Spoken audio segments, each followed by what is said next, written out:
Club de santé, la santé c'est la richesse. Maman, la santé c'est la richesse. Soto la santé c'est la richesse. Oh maman, la santé c'est la richesse. Soto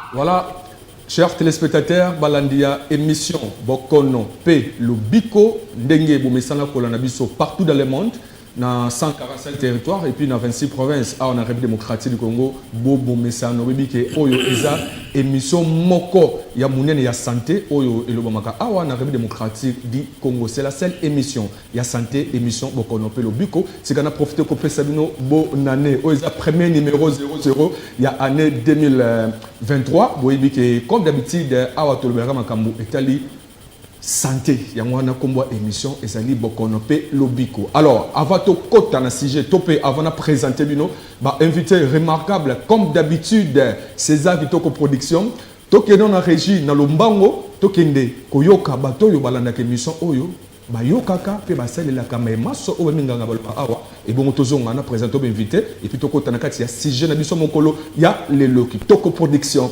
C'est parti. La santé c'est la richesse, oh maman. La santé c'est la richesse.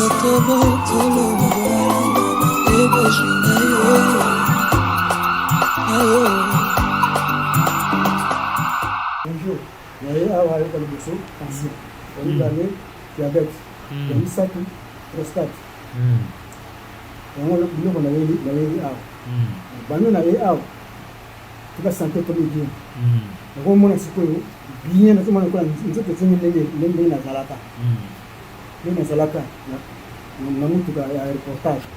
Akana bisike bele bisika bato bele bato mundu. Bisika bato mundu yo bisika bato bisika polisi. Mona tanga nyoso ezate. Ne bunge place na bikeli sika na kotanga. Na bikeli le awa. Bikeli awa na moni bien na tambula bien. Na kotambula bisoko neti mpepe. Soit tindikingai ngopoe funa zana mutu funa zotambula fu mutu asivenga asimba ngai misikoyo na kotambula ngai moko moko simba ngai te na kotambula bien na me faire basike wana na zomona ngo sike zomona ngo sike comme zombi sike malamu te malamu bino bato bo zana ko ndimate bo limba le club de santé c'est nécessaire pour ngai moko na biki na club de santé. Beaucoup de tende boke da bisika ya mbilinga zangatina. Moya awa. Bon azane cherté. A jarne mutu bongo a jarne mutu bongo. La santé c'est la richesse, oh maman. La santé c'est la richesse.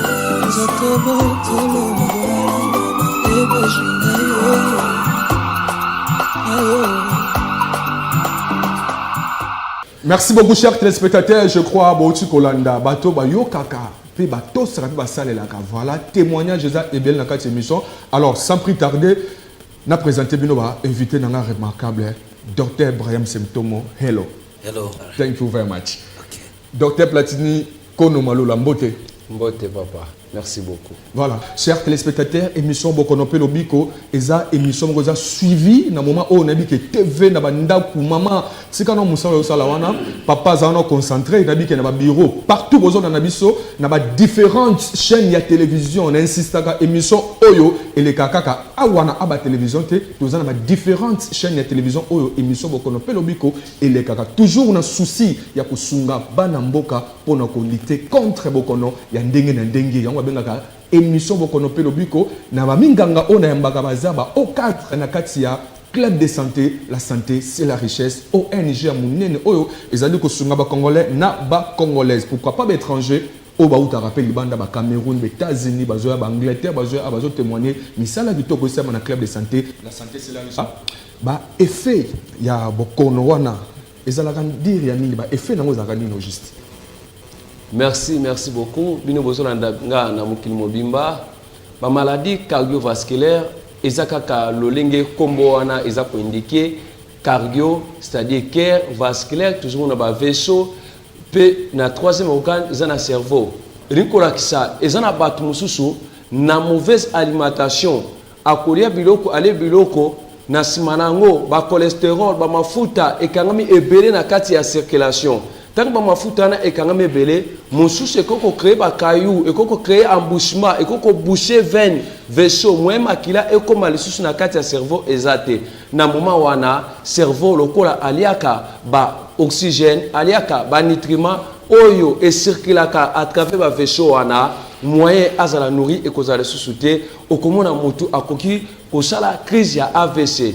Mususu pe eyaka nanzela oyo pression makila nanzela ya tension komata pression makila sokeleki makasi, c'est-à-dire ba maladie wana manifestation nango ndenge zoka cœur et kozala toucher cœur ekoko vimba moins et fonctionner normal ezate, c'est-à-dire ezaba pathologie oyo ezako et cause la même na koloba deuxième cause il y a handicap na kati ya monde na monde entier. Ce comme ni batolelo belé ba komi ba handicapé eza à cause de maladie cardiovasculaire. OK, voilà, merci beaucoup docteur Kono Platini Malula. Voilà tous on sur ce docteur Brahim Semtomo mes chers téléspectateurs, puis nous vous na émission Bokono Pelobiko partout dans le monde. Ba eti na kati ya club de santé ba biki saka Bokono lokola ya AVC, sida, maladie autobengaka ya sucre na maladie ya mungwa autobengaka tension. Alors docteur Brahim Semtomo bato baza ba victime ya bokono wana lokwa bokono lokwa to bana bokono ko ya tension ki sini ne sengeli ba mela bilei ni ne sengeli ba lia bilo na bokolia bilei ya critère nini.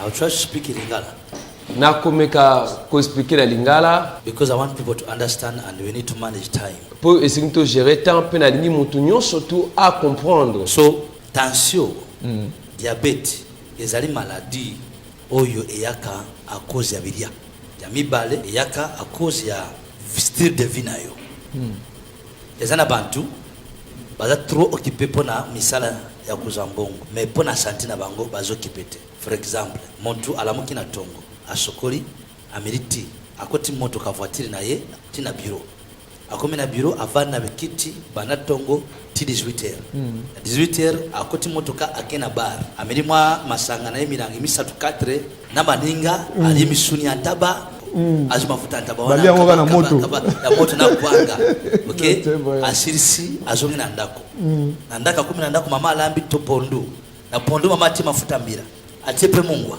ifo mungu enoka azumungu apa bakisi mungu siku asali yango banda depuis abota mazoma na papa usala ya akomi na 18 à 17 ye pa bandi kusala ndenge wana siku akomi na âge lelo ya âge 30 a développer azotoka mingi azoyebate azokamisa usala ipass azoka kingo pass asa ameriki sa paracetamol moto pass zosirate mise zomo na flu azo continuer ku vivre na même vie montaneng wana alinga te il faut maladie ya tension so kazo tension te akuza diabète. Ce cas de diabète te kalata kuza AVC ndako eba naza ipatani naza diabétique. Sengeri muntu aza na vie ya physique pour éviter azo maladie ya diabète te attention te. Et sengeri muntu a éviter mafuta ya mbira. Si mafuta ya mbira kakate, il faut éviter mafuta ou eza na cholestérol. Même les médicaments, tukubana na cigarette. Ou eza cigarette. Bino ba mususu zola nanga umira ka cigarette. Muntu attention soka kontrol kumira cigarette liwa. C'est vrai. Tumbako liwa.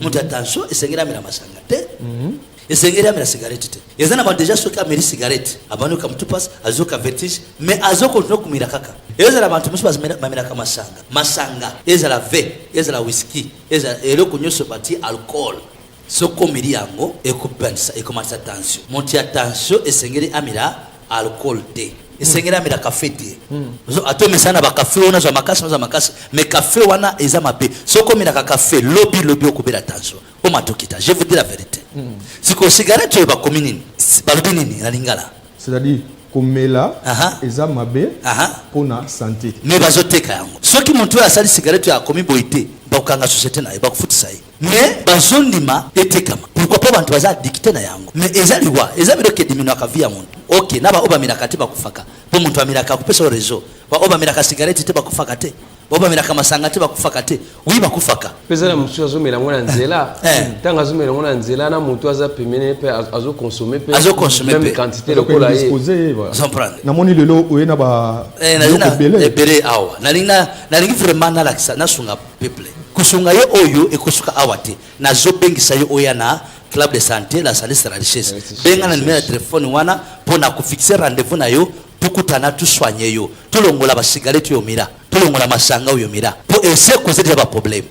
OK ba mtumishi wa zolo bangana sana tasote e mataka ngatango na botaka mwana depuis ba pesa kisekita mais est-ce qu'on contrôle kango combien de fois tangu nyoso zo matozo ebate ezo bebisa kere kuvimba soit bare yo pe papa koza le kwesa kiyo combien de fois t'as sa attention c'est pourquoi dernière fois na lobaka na bino ke il faut so komoni ozana âge à 24 ans mwasi na ndako na yo kozangisa tension traité même atoza mobali mais c'est tout mibali à partir de âge à 30 ans mikolo yo tension zo bana ba 33 30 chaque après 5 ans montunyo surtout zote na isala kanini efungwa maka à chaque fois poids oyezoya il faut s'attendre que et qu'il y a un problème mobali so komina 30 libanze koya tala libanze nanga ya mibale libomo vente ekoya siko libomo soke iye mobali nyosa zana libomo na 100%. OK 80% bazana tension mobali nyosa zana libomo. OK il faut garder le taille siko ba mama na kisa sa awa bango soka kotina libala un mois 2 mois 3e mois avant même akuta na libala ils en a produit mikolo yo bazoki ni komela pour garder taille c'est comme on va produire wana ngazomela au fur et à mesure azoya monene et ko sala que tension pesa la nini et mata ba produit wana zo parce que dozo ba sa ba graisse wana mafuta izo mata ebele cholestérol wana ils ont empêché circulation maculaire ça la malamu bazo benga kutu vitamine mais za vitamine T les za protéine protéine za nini protéine za mafuta c'est comme mafuta wana chaque fois ya likolo ya baseruru ezo comme étouffé. Ce qu'ils ont fait, all ingolingate, au comme en attention. Moi, c'est normal, na âge à 25 ans, il faut à la 50, 55, 65 kilos. Moi, comment moi, si à faire moi, na yambaki au. Azana na yambaka en hôpital, azana âge à 23 ans, azana 120 kilos, obésité. Si quoi fungwa myo ko munene, awa na kini bazolo ba o mwasi ya libala ifaza la mwasi munene. Mwasi détail. Maintenant, nazale ko le ba pona notice, ba kisto miraka. Mama papa ozola nanga na ndako ezala yo mwana ozola nangai papa azate mama azate zwira bangwe information oyo avomira kisi talaka notice ozomira kisi chaque jour chaque oyeba conséquence nini beaucoup d'Africains bazana habitude ya kutanga te nzoka awa na kisi bakomi boy nazo ndingo tanga yo moko tanga awa voix orale c'est que kisi oyo il faut lire la notice avant l'utilisation. Lire la notice avant l'utilisation. Les fabricateurs, les producteurs. Voilà. Alobina est très bien ici. Que avant que ozwa kisi na ye, il faut d'abord otanga. Ce qui me dit ça comme le kisi, ok nandako, obteni kisi et ça une réaction à ma paix. Ozongi na hôpital, oyebisi docteur nazo kende kufunda yo, pour komeninga kisi à ma paix. Docteur akolba mama, na komera ko kisi. Wapi pake yake omemisi pake ya kisi bebisa papier za nakati balobi nini wana balobi tanga ava o utiliser est utanga ki mina tanga kite docteur bebisi ko wana etali ngate OK docteur mina kata likambo otikali mo ko chauffeur kisi oza na befe na papier oyo batie ndio mama mwana bimisa papier oyo eza na eloko bengi effet secondaire eza trop dangereux parce que ezo bakisa maladie mususu na kati ya nzoto nazo ndenge mozomo na ngwana TV siko papier oyo bakomi mais bakisi nyoso za na effet secondaire na yango soki omeri yango po esunga na maladie ya tension ekovimbisa yo makolo ekopesa ba picotima mais ozoka ba picotima de plus omela kisi balobike ekopesa yo insomnie okulala te ozoka soki olalite ozana tension olalite tension sali nini emati moto ya tension senga sala nini alala mais kisi ozomela ezana effet secondaire que soko omeri yango kulala te sikoyo na sima nango bakubakisiro kisi mususu ya pongi kisi mususu na bakomike soki aza mobali epesa ke faiblesse sexuelle même tension pesa la faiblesse sexuelle maintenant kisi ozomela yango pesa faiblesse sexuelle balobike kisi wana epesa ka bat palpitation de cœur mais depuis omela kisi wana avant milango zaki na tension ezopesa mutima maintenant kisi yango ezopesa mutima balobike kisi oyo ezokende komatisa calcium ekokoma ebele na effet secondaire mais si côté on calcium ekokoma ebele yebisanga okoma na problème ya hypocalcémia yango pesa malade siko ndo wana docteur ko batete nenge calcium ekokoma ebele il faut que tukata kiso tu changer tu peux essayer kiso ko bloquer calcium ba pesa oyo e ko bloquer calcium molécule e ko bloquer calcium donc après molécule ko bloquer calcium après on commence à boy l'articulation commence à la passe mais quoi commence à la passe pourquoi calcium est comme insuffisant c'est qu'on a aucun problème sur le rhumatisme arthrose rhumatoïde facteur rhumatoïde komata aucune maladie mususu ziko ndo wana wakoba nene tout changer ziko tu pesa yé kiso ekolongola ba nini ba mamai asuba mingi omeli yango osubi tango zomela kiso wana plasma na makire ko diminuer dans plasma ko diminuer ba sona ko koma déshydraté c'est comme déshydraté te okokoma na problème ya augmentation ya globine rouge so globine rouge est augmentée okomesi ko na risque ya AVC accident vasculaire cérébral pour makire ko bana kupagire siko wana wakoba siko awa il faut tukata siko tu peux ça y kiso yeko komesa makira mai bazu kiso wana ba pesio pour makire ko manini mai siko okomi kumira chaque kisi ozomira ezana ba problème na yango na zobenga bino soki omiri ba kisi banda tango malai yaka na club de santé tokotie na kati ya machine et bandi kubimisa ba kisi wana basalité ba toxine parce que toutes choses là les effets c'est la cause de toxicité des médicaments. OK, c'est comme ce qu'on a club de santé tu tiens na kati ya machine tu bandi kolongola basalité wana tangi okobima même mafuta oyo c'est cholestérol les excès ekobima okomona makire bandi sakire normal mais ceux qui déjà kerne na problème nous na club de santé tu as na solution ya kusanya maladie wana ozana mwana zana asthme umeri tout ça recherche na biso na 4 domaines ya ba maladie oyo ezali ko déranger ba la base ya to ya mortalité tension diabète rhumatisme asthme et prostate yango peut c'est ça qui yango 5 maladies soki ozana ba maladie wana yaka ebere bazolo bana bango ke azali na malaria mais ça malaria te attention sikoyo tuzali wana à partir de 4h na 20h ezali malamu obenga na numéro za affiché wana pour fixer rendez-vous atoko ya un mois plus tard benga déjà fixer rendez-vous na yo mukolo oyo okoya ezali kambo ya mbongo te onazana mbongo te négligence c'est trop. Voilà, merci beaucoup chers téléspectateurs. Je crois que tout le monde tikele ngonga na kosenga na César tozonga na régie tozo batoyo obayo kaka enseignement oyo ba ana deminganga à part bango tozo lisusu bato oyo ba posaki ba question na bango par rapport à maladie oya cardiaque oyo à la base ya to ya mortalité partout dans le monde et bon tozo docteur Brian et puis na docteur Kono Platine Maola. César Kitoko Production, c'est parti. Je te révèle qu'il y avait ces amants, Batambongo, Yamikolo, mais au moins un minute sur AVC, moi, il y a 10 ans, 12 ans à AVC. Tu vois, comme AVC, en tout cas, il faut que l'équipe est mince.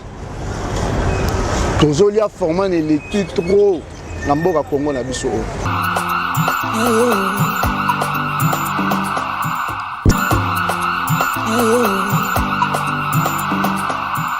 Oui, bonjour. Oui, moi c'est Boniface Elouga. Oui. Je suis prophète de l'Éternel et je bénis le nom de l'Éternel de m'avoir accordé l'occasion d'être présent dans cette émission. Oui. À un moment donné, j'ai commencé à ressentir de la nervosité, le manque de sommeil, la fatigue, une transpiration intense. Et voilà. Et pendant que je présentais ces symptômes-là, donc j'ai commencé, je me suis dit qu'il y avait un problème. Donc voilà, mais je n'avais pas encore la solution. Donc je lui ai dit, voilà, il faudrait qu'on s'y rende. En plus, c'est un homme de Dieu. Donc j'ai été vraiment confiant où j'y allais. Et je suis arrivé, voilà, le résultat, il est là. Il est là, le résultat. Non, les symptômes, ils ont disparu. Oui. Je peux déjà vous dire que j'ai rajeuni. Malheureusement, le jour que j'arrivais, je n'ai pas eu à prendre une photo ou bien une vidéo. Je vous aurais montré la différence. Oui. Mais je peux vous rassurer que ma transpiration n'est plus intense. Je dors parfaitement comme un enfant. Donc, lorsque je touche le lit, je me réveille au matin. C'est le réveil qui me lève. Et en plus de cela, je me sens léger. Et j'ai vraiment vu de mes propres yeux ce qui est sorti de mon corps. Parce que je suis quelqu'un, mon régime, il est suivi. Je bois bio, je mange bio. Je pensais être en santé. Mais lorsque j'ai vu ce qui est sorti de moi et ce que je ressens présentement, même au niveau des montants là, mon teint n'était pas comme ça, je suis clair mais il était sombre. Mais là maintenant, moi-même je vois. Je n'ai pas besoin qu'on me dise. Lorsque je regarde au niveau du miroir, je vois vraiment qu'il y a eu un grand changement. Vous savez, là où il y a le vrai, les gens ont souvent tendance à douter. Et c'est ce que nous avons appris de notre société. Quand je dis notre société, je veux parler du genre humain avec un H.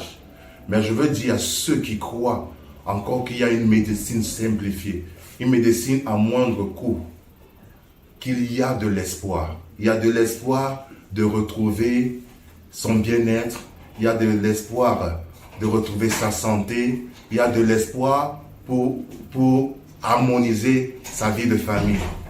Vous savez, beaucoup de choses ont changé. J'étais tendu, madame était tendue, et il n'y a pas, la spiritualité est essentielle pour nous en tant que serviteurs, mais tout ne se règle pas seulement avec la spiritualité. Nous avons besoin également de la santé, de la médecine. C'est Dieu qui a inspiré l'homme, et je bénis le nom de l'Éternel pour le docteur Brian, qui a su faire les deux choses. Ça veut dire soigner des gens médicalement avec la médecine professionnelle, c'est-à-dire celle qui est reconnue à grande échelle, médecine générale, et maintenant, et la médecine spirituelle, dont les deux font un travail énorme. J'ai vu beaucoup de personnes âgées, des personnes démunies venir et se faire traiter à moins de coût et rentrer avec le sourire. Et nous avons pour mission d'apporter le sourire. Et j'invite tous ceux qui ont des problèmes, que vous soyez à Kinshasa ou au-delà, venez voir le docteur Brian. Et avec Jésus-Christ, qui a toujours été son soutien, vous ne rentrez pas dessus. Moi, je suis content. Je viens témoigner parce que l'Éternel nous a dit de témoigner. Lorsque c'est vrai, lorsque c'est bon, il faut témoigner. Voilà, merci beaucoup, chers téléspectateurs. Émission Bokono Pelo Biko, eza émission éducative. Voilà, tous docteur Kono Platini Malula, docteur Brian Aoutukolo Blabiso, tamoula une maladie de tension. Yo suis connu par rapport à la maladie, il y a diabète, docteur Platini. Merci. Diabète eza moko ya ba pathologie soit ba maladie oyo ezotunsa batu ebele na kala toyebaki ke diabète ezalaki maladie moko ebandaki kotouche ka batambongo mais lelo oyo batu ebele bazobela diabète esengeli na biso tobana kodévelopper système ya kocontrôler sukari na biso ntango nyonso parce que ba style de vie na biso ezovivre eza malamu te ozomona mutu avant na télécommande alinga ko déplacer te alinga ko sala sport te via sédentarité azolia sukali mingi ezo sala ke mutu wana azwa obésité et puis suka pancréas ko beba parce que tant tozolobela diabète tozomona to ya sukali ya mutu ezo mata likolo ya normal et que kozala soit obésité na diabète de type 2 soit et que kozala par déficit ya pancréas soit pancréas mutu wana ezu problème wana ba kai ba diabète ya type 1 c'est-à-dire diabète eza malade oyo okoko sakana na ngote eza malade okoko bomayo eza malade okoko peso même AVC batu bakansaka ki AVC ezala kaka pour attention non même maladie ya diabète ekoko memelo yo AVC maladie ya diabète ekoko sala ke soki est développé et ke mulai ekoko sala ke bakata même lokolo ezana mutu musuzo mona ozo suba kaka mingi okomi kotoka mungongo ezokauka ozo comprendre te ozo comprendre te eza nini misu ekomi molili yo zawana ovandi kaka na ndako nazo singa na bato lolenge wana boya na club de santé la santé c'est la richesse awa tozo traiter tozo pesa solution na maladie lokola ya diabète nayebi que partout bozo kende bazo tubola binoka batonga mais solution à diabète eza en club de santé awa tokotia na machine wana ekosala ni ekolongola saleté nyonso tout oba cholestérol o nyonso tout evanda parce que toxine soit saleté na kati na moto ekeyaka ba dysfonctionnement ya organe na club de santé machine ezali ezolongola ba saleté wana nyonso tout à part ça na club de santé tous ça na supplément alimentaire, tous ça na produit naturel. O to ko pesa yo et ko booster même pancréas na yo, a ko kalisusu ko produit insuline normalement. Voilà. Na so beng ça batu nyonso zo landanga. Ezalo za mobola. Ezala oza mukonzi. Ozala na mbongo, oza na mbongo te yaka biso toza awa lokola ba expert na domaine ya santé to kotalisa yo ni lokoy ko sala peut oza solution na problème de la santé. Voilà. Merci. Merci beaucoup chers téléspectateurs. Club abalaki à cause d'un problème azalaka na ngoli bosso. Na moment anatanga azalaki je sikoyo mwasi na aliye mingi akomi monene makasi. Taya bala échanger. Sikoyo akomi kutala ba bakamuke. Jo koma sikoyo eloko moko vage mokesiri. Parce que petit ami oyo zui. Azana besoin ya 5 parce que azana énergie. Azana énergie. Sikoyo poko lukozwa ozo matiti. Ozo ba biloko. Omela. Ozo la solution. Ozo mo solution. Siko tango zana shabluka bapo ya bawe na wakika autokufa na chambre na mwasi. Bana aswana alingi yote alingi ndembongo. Lobaki opoza na mbongo ya préoccupation ye bo kendo kufa. Parce que tango komela bakiso wana tension ekomata. Bakisi nyoso to babenga ka ba stimulant ba viagra. Ba stimulant wana oyo ebuka ba beto ba birin. Bakisi wana nyoso tu epesa ka tension. Siko bakisi wana timu kolekolo wana zote na nda kubika tension. Ce qui l'ongwete ko continue toujours ko causer ba problème. OK. Et loko docteur Platini a le pour na maladie ya sukari. Bantu bazomi beta batonga chaque jour. Mais nanu asala même examen te ya kuyeba pourcentage ya insuline azana ngona makira. Tant musu pancréas n'est un problème te. Vous comprendre? Mais aujourd'hui il faut no yeba eloko nini ezali ko causer maladie oyo ya sukari na zanango. Examen ya insuline na examen ya cholestérol. Ce qui insuline ezali mais mafuta ezebere. Tulongole mafuta wana. Tant mafuta wana kolongwa. Insuline ne badi kusala musala. Madi sukari esiri. C'est ça, le phénomène tuzo sala. Mais bantu ebere na mboka oyo bandi makate surtout bantu bazana mbongo. Bandi makate makamutulo bantu balobaka. Balobaka no baza ba charlatan, bazolo kande mbongo. Mais nazo ebisa yo zokufa pamba. Biso ozo mona lokwa ba charlatan. Nous sommes avec la solution. Moya luka mbongo de. Tous ana solution pour luka kape. OK? Tous nazo ebisa vérité. Tous ana solution oye ko changer yo. Oye kolongola nazo ebisa yo ekozala mbali boso na vina yo. Olala ola mukasa komela kisa tension. Vraiment. Ato miliango banda 15 olala ola mukasa komela kisa sukari sa kubeta tonga ato sali 20 toko soigner yo okobika.